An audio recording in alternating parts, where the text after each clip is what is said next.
Hi, guys. I'm really excited to have my dear friend Lynn Kleiner and Deonna Johnson on the call today. And I want to tell you what's happening because many of you will know of Lynn Kleiner. And if you don't know of Lynn, Lynn is very much a person who you want to know about. Lynn is just a remarkable person. I've known of Lynn Kleiner. Well, firstly, Lynn was the founder and the originator of Music Rhapsody, an early childhood program. In fact, Lynn will tell you more about her work, but Lynn, as a music educator, has been a dominant force and has contributed to the lives of vast amounts of children all over the world, trains music educators all over the world, just a beautiful human being, deeply committed, deeply passionate. She's operated her practice out of LA, Redondo Beach, and has built a really thriving studio practice at Music Rhapsody. We also have one of our Simply Music teachers, Deonna Johnson, who, working with Lynn, has now taken over Music Rhapsody, is still working with Lynn, and Lynn is still part of the organization. But, well, firstly, Deonna, congratulations on what it is that you've been able to achieve and taking over Music. Thank you.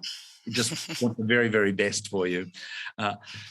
Many of you have heard me talk about the importance of having a whole of life program, the opportunity for us to be able to have children exposed to music, experience music education from birth onwards, earliest ages, right through to, as you know, as Simply Music teachers, we get to work with centenarians, people in their 70s and 80s and 90s, and I think our oldest student's about 104.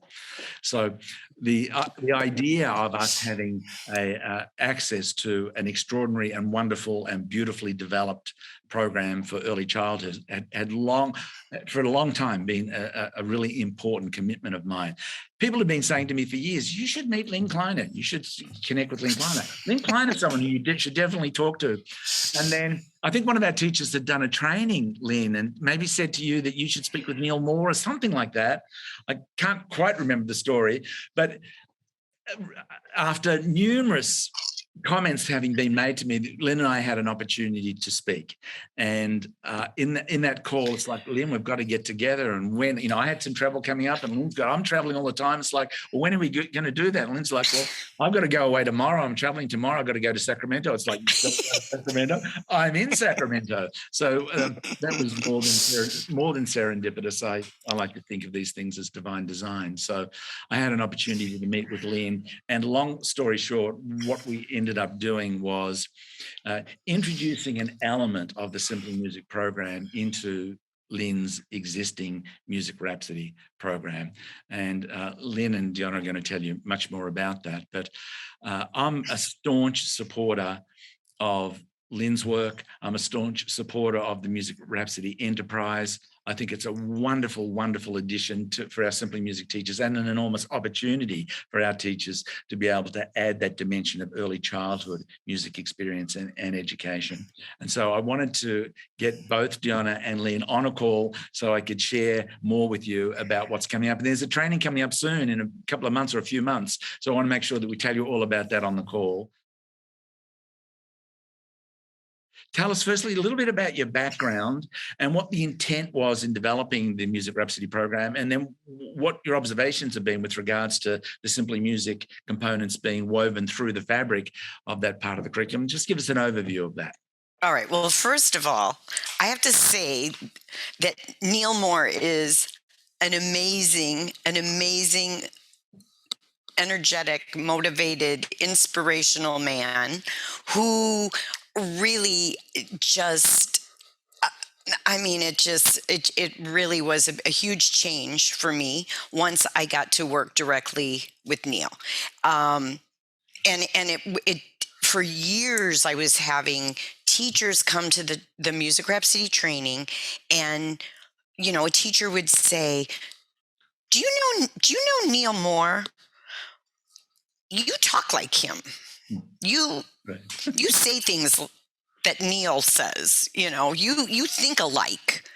And, I was definitely curious, like, I should, one of those things you should reach out, figure out where he is. And, but it was like year after year, somebody's saying at the training, like, you talk like Neil Moore, And so, yeah, to have that happen, that I was actually on my way to Sacramento, it was just crazy. So, and just exciting from the day I met Neil. So I just think what he has made possible for so many, many, many, many people in the world that wouldn't have that joy, that permission to just sit down and play and have this lifelong love of music making and piano that they just wouldn't if it was forced upon them to learn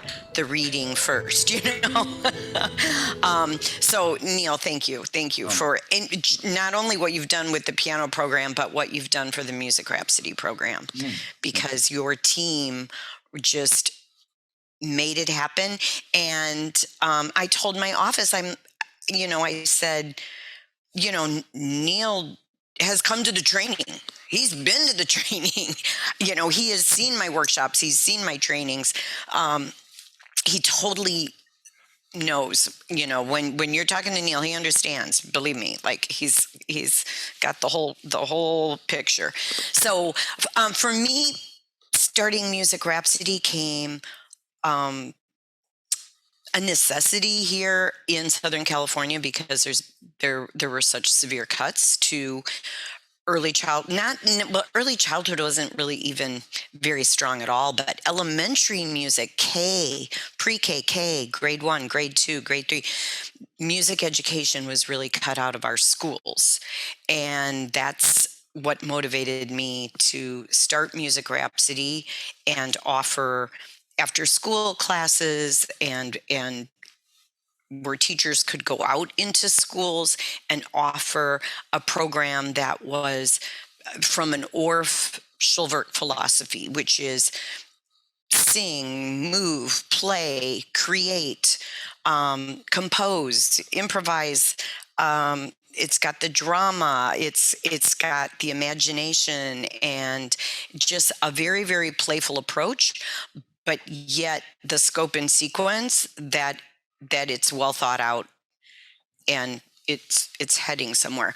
So for me to then go on and really develop the early childhood program, seeing the difference in children, like the younger they started, the easier it seemed to be to develop the ear, the singing, the pitch matching, just the overall coordination, the timing, the phrasing, just the musicality.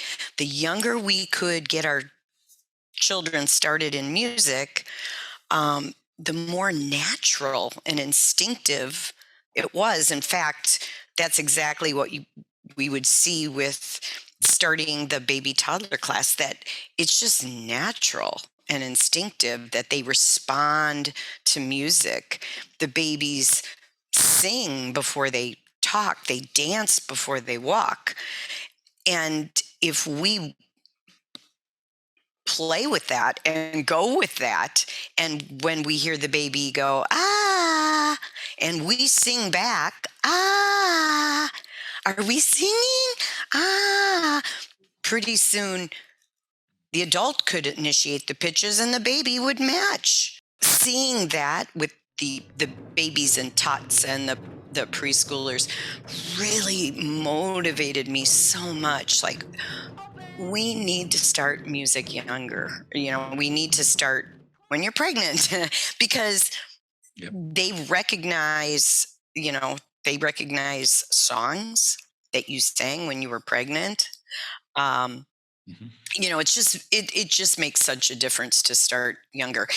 The other thing that always was a frustration to me, that Neil really was like, oh my, this is like the biggest gift to find Simply Music, is I felt like we had this very engaging and just successful, inspirational, creative approach total success. But then when can we start piano? When can we start piano? And the traditional method did not make sense, because for us, we were music makers first. We could sing, we could dance, we could play these accompaniments on the Orff instruments. And then we had the notation of what we did. Oh, that's what we sang. That's our little reminder. That's our little roadmap or whatever. But then in piano, it was just, why can't we learn to play and learn great songs and improvise and be able to enjoy songs that they want to learn how to play? Why do we have to start? No, you have to know this is 5 lines and this is 4 spaces and that's an G, and now you press that. It just wasn't musical. And I didn't want to recommend, there was no one I wanted to recommend, no program that I felt like this transitions beautifully into a creative piano program that just is the next step up. So with Simply Music, and my heart is like full of like, because we just had our piano recital on Saturday. We had 2 recitals because we can't do it in one. It's too big. So we have 2 recitals, one after another, just beautiful, beautiful performances. And we had one little girl, our little Willow. She had Willow's theme, and she had composed a beautiful piece. Just seeing this little child who I've had since she was an infant, and now she's sitting down as a 9-year-old, I think, Deonna. Yeah. Willow, I think she's 9. 9. And performing Willow's theme. It was just and Neil, your pieces are they're just fantastic. They're just so beautiful. And at the age that they are playing these beautiful pieces, instead of what you would think of beginning, like, oh no, not a beginning piano recital. I walk out of there Saturday afternoon going, Neil, I'm like, look what this is it's just so rewarding for us. Thanks, Lynn.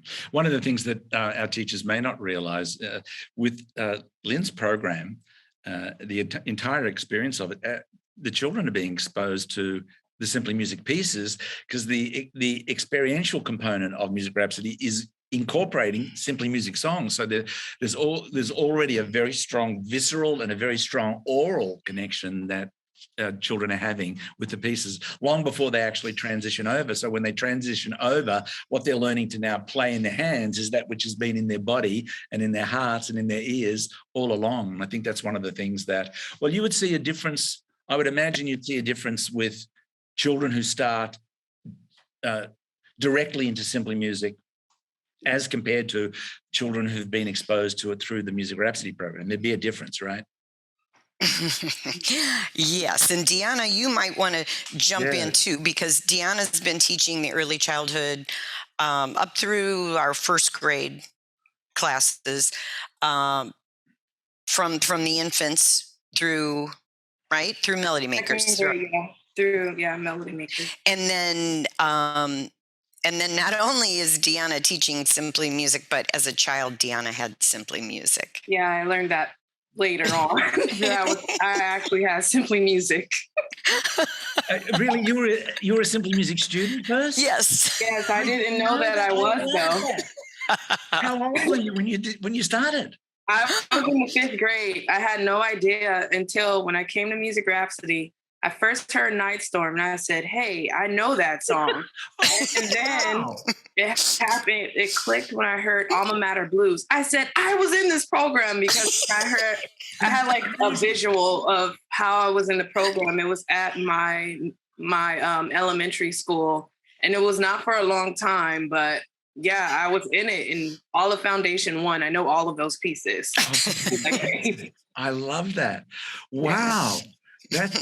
That's really full circle, isn't it? That's fantastic. Yes. And so those children that have gone through the Music Rhapsody program, you find that they integrate beautifully into. Yes, they do. And it's going back to what you said of how we have some of your pieces embedded into our curriculum. So those are pieces they grow up with, especially if they start in our baby talk class. Yeah. It starts there. We use it for exploration at the beginning of when we start our classes. And then we use it for keeping the steady beat.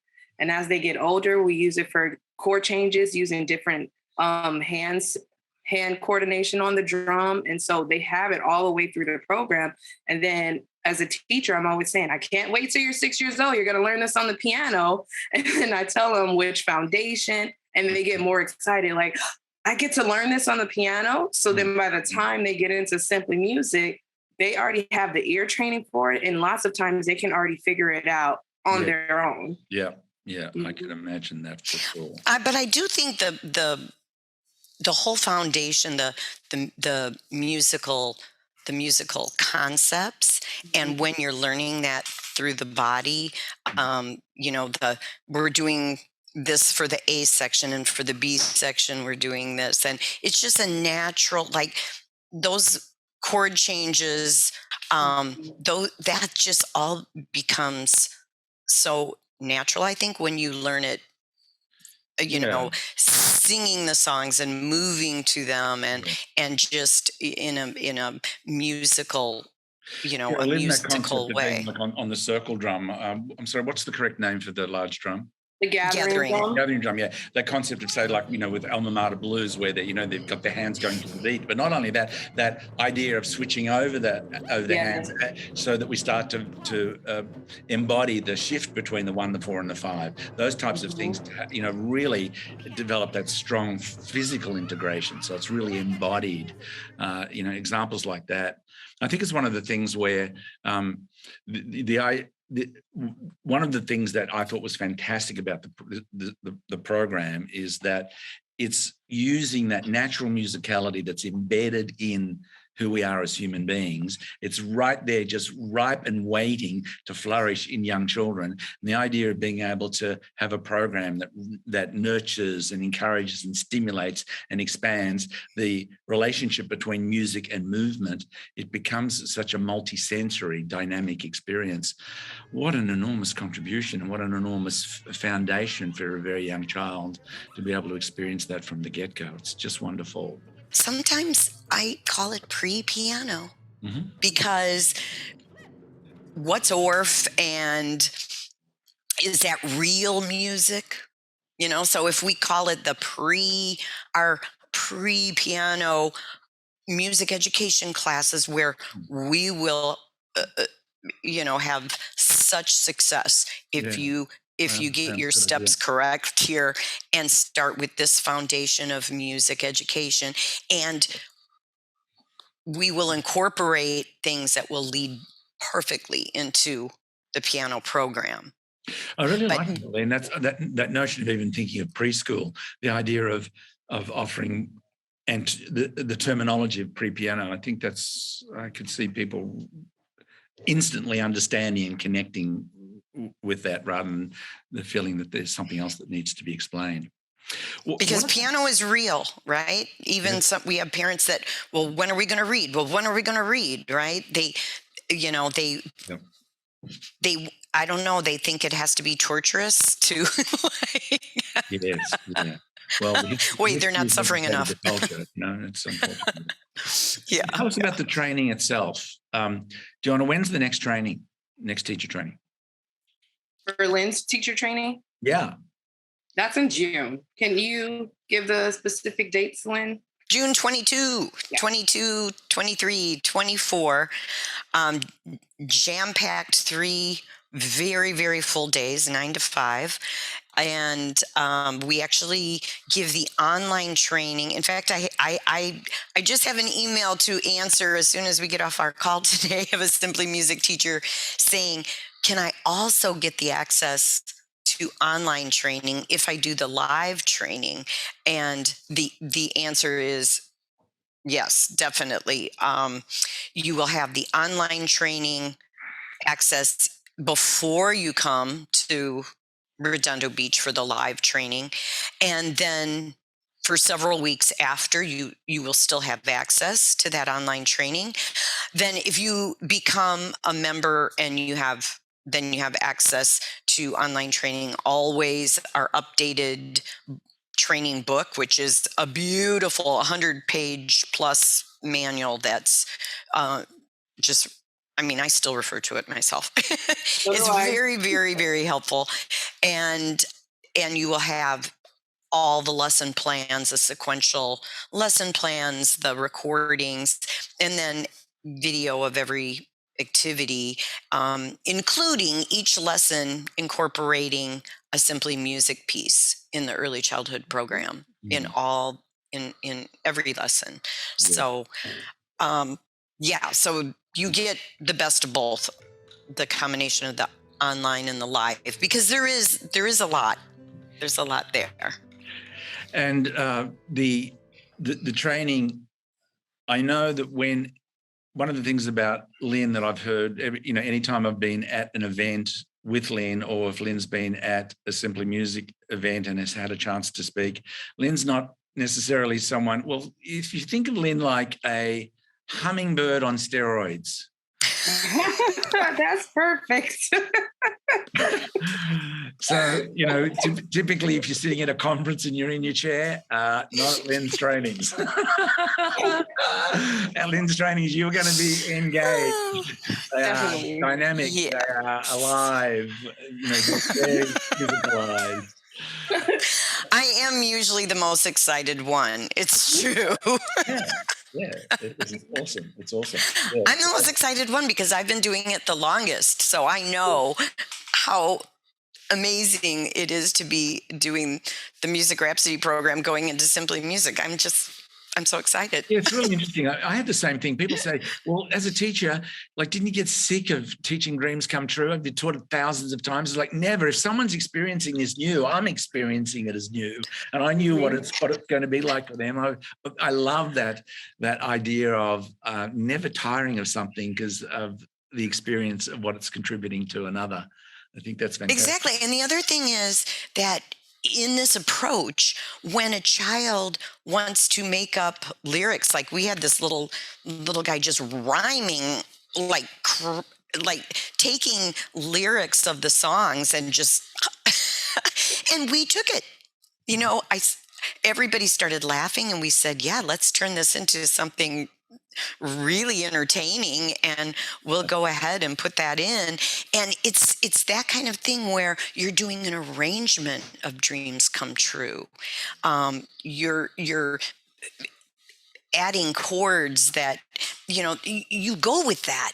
It's not that kind of approach. Like, you take their ideas, and that's what keeps the teachers after 40 plus years so excited. It's always changing. It's looking for how their music making affects the whole experience. You're looking for that. You're encouraging that creativity. And that's what feeds the teachers, I think, is it's really never the same for us. Mm-mm. So at a practical level, if I'm a teacher, Simply Music teacher, and I have my teaching practice, typically speaking, the majority of Simply Music students are younger students, but we also have a large percentage in the 30s, 40s, 50s, into very much senior years. With Music Rhapsody, we open up a whole new demographic. So I could see that would offer opportunities now to be teaching through the day with children prior to school, correct? Mm-hmm. Yes. Maybe able to typically take advantage of a time when we're not teaching those predominantly after school hours with older children. So that would be an opportunity. So when somebody comes out of the training, are they ready to go?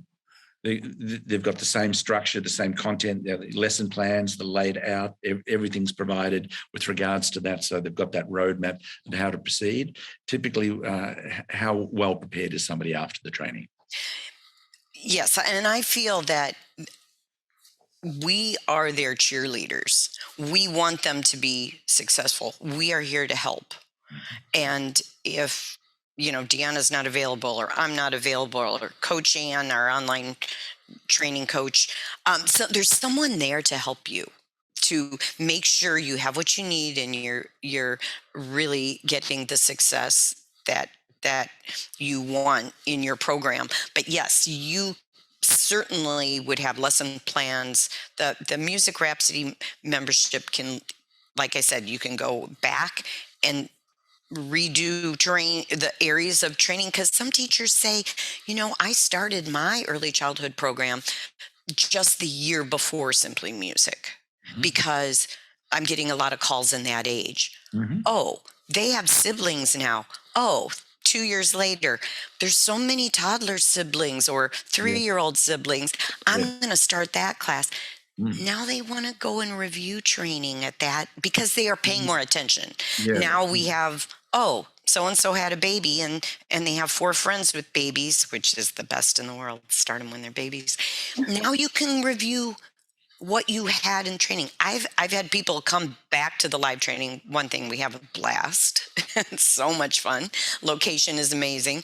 But they just want that for their studio. Like, okay, I only started here, but now years later, and now I have the students to do this. And it's perfect for their schedule in the morning. A lot of teachers are very happy that they have, their 9, 10, 11 o'clock early childhood classes, and then the Simply Music in the afternoons. Marvelous. So it goes well with their schedules. Yes. Deonna, you wanted to say something? Yeah, I want to say, because I took the training and then I'm in Simply Music, and also one of the lead teachers at Music Rhapsody. Further training is so much similar to Simply Music, as far as, yes, you get your curriculum, you have your lesson plans, but then you definitely have the guidelines, like Lynn was saying, you can go back to. Just how Simply Music, you can do the same thing. Even though I've been teaching, I still go back to some of those lessons, and I'll go back. How can I get something better? And I go back to how Lynn is saying, to go back and look at the training, just how you would say to go back. It's right here in the foundations, the first training that we take for Simply Music. That's where they're very similar. If someone's never taken Lynn Kleiner's training yet, it's very similar to taking yours, so they'll enjoy it. Yeah. I think that was part of the way of the structure that was built, that there was a cross-pollination of that approach. So marvelous. Okay, is there anything else we want to tell our team of educators? Obviously, I think it's such a wonderful addition. And as many of you know, but maybe a lot of you don't know, my wife in her previous life had taught early childhood music education for 16 years. And we honestly can't remember not a day, where she wouldn't come home with some fantastic, hilarious story of some incredibly funny thing and wonderful thing. Honestly, it brought so much, it literally provided a daily wonderful dose of laughter and joy and fantastic.